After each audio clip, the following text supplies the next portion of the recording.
दमा के विषय में जागरूकता बढ़ाने के लिए मनाया जाता है विश्व दमा रोग दिवस। दमा एक श्वसन रोग है जो काफी लोगों को प्रभावित करता है।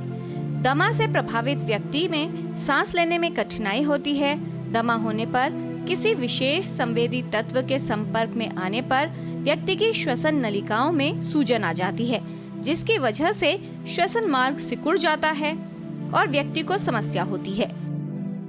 आज विश्व दमा रोग दिवस है। ये एक बहुत ज़रूरी इसलिए है बिकॉज दमा या एस्थमा एक बहुत ही ज़्यादा प्रेवलेंट बीमारी है। बहुत लोगों को एस्थमा है, लेकिन या तो उन्हें पता नहीं लगता कि उनको एस्थमा है, या दूसरी चीज़ ये होती है कि कई लोगों को बहुत ये झिझक होती है कि उनको एक एस्थमा के रोग का लेबल दिया जाए।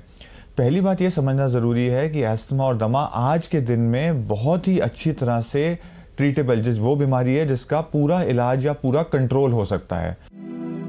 ट्रिगर्स यानी वो तत्व जिनसे दमे के लक्षण उत्पन्न हो सकते हैं। ऐसे कई तत्व हो सकते हैं जैसे घर में धूल, मिट्टी, धुआं, वायु प्रदूषण, पराग के कण, तेज गंध, अचानक तापमान में परिवर्तन।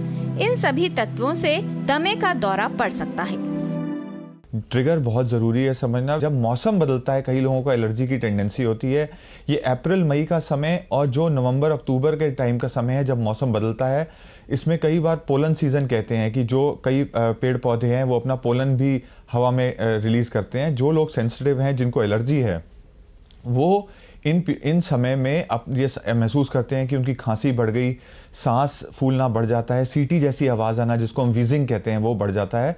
तो ये होते हैं सीजनल ट्रिगर। दूसरी चीज़ होती है कि कई लोगों को कुछ नॉन ऐसी चीज़ें होती हैं जो एस्थमा ट्रिगर करती हैं। कई बार बच्चों में देखा जाता है, इसको हम कहते हैं एक्सरसाइज इंड्यूस्ड एस्थमा, जिसका मतलब दौड़ने पे या ठंडी हवा के संपर्क में आने से उनके जो सांस के रास्ते हैं वो ट्रिगर हो जाते हैं, सांस फूलना, वीजिंग बढ़ जाती है।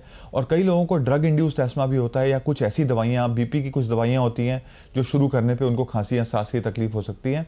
तो कई लोगों में बहुत सारे ट्रिगर होते हैं। इसलिए आपको अगर एस्थमा या खांसी की तकलीफ है जो कि लंबी चल रही है, आप किसी विशेषज्ञ को दिखाएं ताकि ये पता लगा सकें कि आपका एस्थमा वाकई में किसी ट्रिगर से हो रहा है या आपको इलाज किस तरह लेने की ज़रूरत है। यदि दमे का सही इलाज ना हो या इसके लक्षणों को नजरअंदाज किया जाए तो गंभीरता बढ़ सकती है। जब हम एस्थमा के मरीजों का इलाज करते हैं, हमारा एम ही यही होता है कि किस तरह वो मरीज इस तरह रहे कि पता ही ना लगे उनको कोई बीमारी है। इस चीज़ को कहा जाता है एस्थमा कंट्रोल। एस्थमा कंट्रोल के 4-5 कंपोनेंट होते हैं, जिसको हम कहते हैं कि ना तो दिन में कभी सिम्टम होना, ना तो रात में सिम्टम होना, आपकी क्वालिटी ऑफ लाइफ, मतलब जिस तरह आप जी रहे हैं वो नॉर्मल होना, आप सारा वो काम कर पाएँ जो एक नॉर्मल व्यक्ति करता है। और इसको इन्हेलर्स के द्वारा उनकी डोज, मात्रा, ड्यूरेशन कितना देना है, वो सब करके पूरी तरह से कंट्रोल किया जा सकता है। 2-3% वो लोग जिनमें एस्थमा, सीवियर एस्थमा होता है, उनके लिए आज ऐसी इलाज भी अवेलेबल हैं जिसको हम बायोलॉजिकल थेरेपी कहते हैं, जो इंजेक्शन के द्वारा बहुत ही कम प्रपोर्शन जो लोग हैं उनको दी जाती है। उनमें भी एस्थमा का पूरा कंट्रोल करके उनको एक नॉर्मल व्यक्ति जैसा जीवन दिया जा सकता है।